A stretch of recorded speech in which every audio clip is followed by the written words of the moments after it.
श्री स्वामी समर्थ. श्री स्वामी समर्थ. या केंद्रात येऊन आपल्याला कसं वाटतं, केंद्राबद्दल काय सांगाल? या केंद्रात म्हणजे हे माहित नव्हतं नक्की काय केंद्र म्हणजे काय. केंद्र म्हणजे ही एक शाळा आहे, तिथे आपल्याला सगळं काही शिकवलं जातं. अगदी वाचन काय करायचं, कोणतं करायचं. मला पहिला दुर्गा सप्तशती हा पाठ माहित नव्हता. देवीचा पाठ आहे, हे देवीचं पुस्तक आहे. ह्याच्यामध्ये काय आहे ते नंतर मला कळत गेलं. जेव्हा मी इथे यायची, वाचन करायची, देवीचा महिमा काय आहे आपल्याला अजून हे माहित नाही. खूप जणांना माहित नाही की दुर्गा सप्तशती हे एक पुस्तक आहे देवीचं. खूप जणांना माहित नाही. मला सुद्धा इथे आल्यावरच कळालं ते. नवरात्रीत आपण 9 दिवस देवीचा पाठ इथे करतो, आपल्या केंद्रात होतो. श्रावण महिन्यात शंकरांची पूजा होते. स्वामी केंद्र म्हणजे फक्त स्वामींचं वाचन इथे होत नाही. स्वामींचं कुठला म्हणजे स्वामींच्या पाठाव्यतिरिक्त पण खूप काही इथं वाचन होतं. गुरुचरित्र असेल सप्त्यामध्ये, दत्त सप्ताहामध्ये गुरुचरित्राचं वाचन होतं. ज्याला शक्य असेल ते इथे बसतात, काही जण घरी करतात. दुर्गा सप्तशतीचा पाठ होतो दुपारचा, त्यानंतर स्वामी चरित्रांचा पाठ होतो.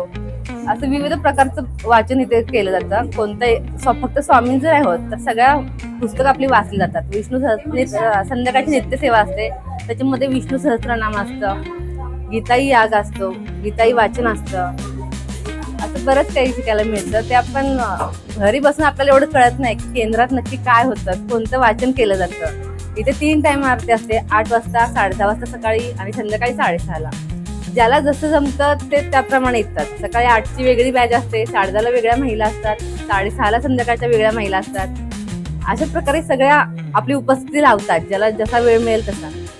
आणि मला तर खूप छान वाटतं, आनंद वाटतो. आणि आता आपोआप पावलं इकडे वळली जातात. असं काही ठरवावं नाही लागत की आपल्याला आज केंद्रात जायचंय. तर तो टाइम झाला की आपल्या पावलं तिकडे वळतातच. मग आपल्याला टेन्शन असो किंवा काम असो की नंतर आता आपल्याला केंद्रात जायचंय. मग पहिले केंद्र, अशी एक सवय लागून गेली आपल्याला की कुठे बाहेर फिरण्यापेक्षा की आपल्या हे खूप म्हणजे एक व्यासपीठ लाभलेलं आहे आम्हाला.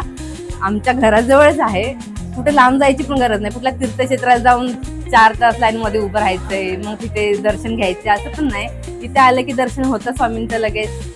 आणि तेवढे मनात भाव पण असावा लागतो. तो भाव असला की आपण बरोबर इकडे वळायला जातो. त्याचं ठरवून काही होत नाही. आणि खूप छान वाटतं, एनर्जी येते, उत्साह वाटतो, फ्रेश होतो आपण.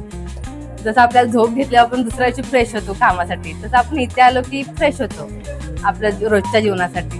घरात शांततेचं वातावरण तयार होतं.